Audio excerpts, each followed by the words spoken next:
영상을 시청하시기 전 우리나라 대표 군사정보 채널 구독과 알림 설정 버튼 정말로 고맙습니다. 대한민국의 자주국방을 진심으로 응원하시는 모든 시청자 여러분, 새로운 속보입니다. 사우디아라비아와 폴란드 정부가 한국 공군의 차세대 전투기 계획에 대해 귀를 기울이며 개발 동향을 예의주시하고 있는 게 사실로 확인되었습니다. 특히 KF-21 실기체 실전 전투 비행 상황에 대해 엄청난 관심을 보였다는 게 군사무기 언론들을 통해서 공식적으로 입증되었는데요. 사실 이 두 국가는 구형 전투기를 대체하기 위해선 새로운 전투기 도입이 반드시 필요한 상황에 놓였습니다. 실제로 한국에서 보라매의 실전 전투 비행이 이뤄진 시각, 사우디아라비아는 F-35 전투기 대신 들여올 미국산 보잉의 F-15EX 전투기가 성능 대비 가격이 너무 비싸 가성비가 너무 안 좋다는 지적을 내렸고, 보잉의 F-15EX 대신 4.5세대에 알맞는 새로운 전투기 도입을 언급했습니다. 그런데 놀랍게도 새로운 전투기의 목록에서 대표격으로 KF-21 전투기가 꼽혔는데요.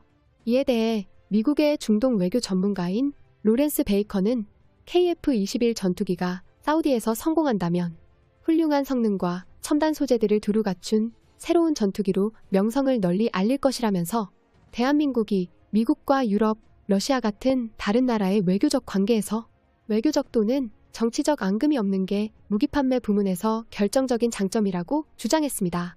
또한 사우디 통합군 사령관은 차세대 전투기 구매 계약과 관련해 최소 200대의 수량이 필요하다고 언급했습니다. 한국이 개발 중인 KF-21 전투기는 이전에 사우디 공군이 운용하던 F-15 모델들보다 훨씬 현대적인 전투기라고 소개하며 옆나라 아랍에미리트가 운용하는 프랑스산 라팔과도 비교했을 시 세미 스텔스 형태를 지니고 있기 때문에 KF-21 전투기는 스텔스 개량 부문이 수월하다는 장점을 강조했습니다. 특히 사우디아라비아는 M1A2 에이브람스 전차 등 미국산 무기를 주로 도입해서 사용한 경력이 있으며, 미국산 F-35 전투기는 5세대 스텔스 전투기란 특수성 때문에 미국 정부에서 수출을 불허했지만 KF-21 블록원 형태는 4.5세대 세미 스텔스 형태로 도입이 충분히 가능할 것이라 예상되는데요.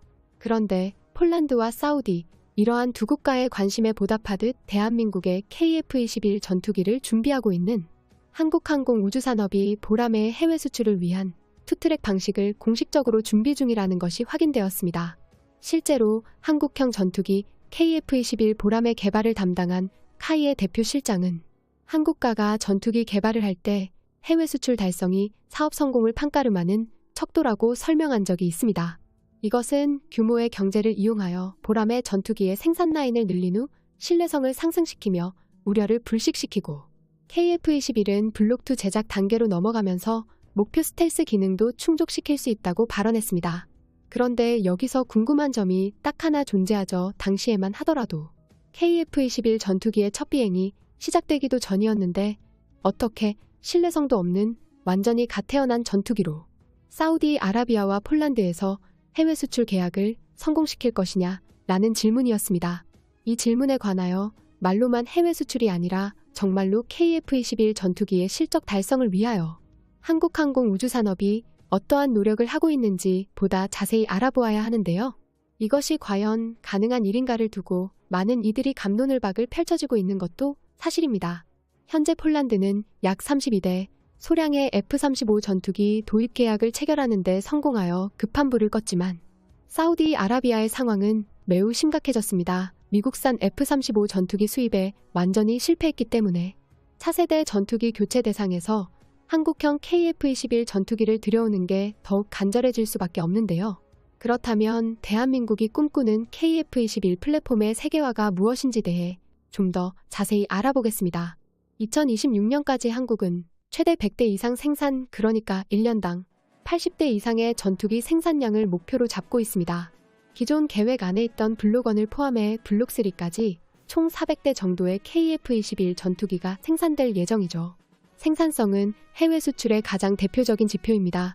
약 1000대의 수출에 성공한 K9 자주포의 성공 사례를 보듯 KF-21 보라매는 플랫폼을 형성하려면 조립에 들어가는 부품과 생산 공장까지 모든 것이 효율적인 체계화를 이룩해야만 합니다.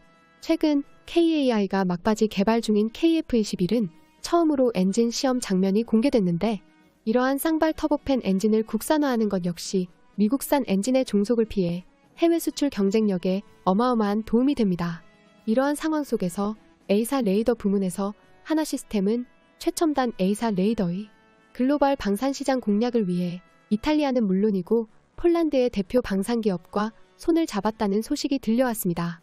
차세대 군용기는 우리 손으로 전투기를 개발한 것에 더욱 큰 의미와 가치가 있다는 사실을 직접 알게 되었죠. 한국은 이제 전투기 개발뿐만 아니라 해외 수출 다각화까지 계획하면서 우리의 미래를 열심히 준비해 나가고 있습니다.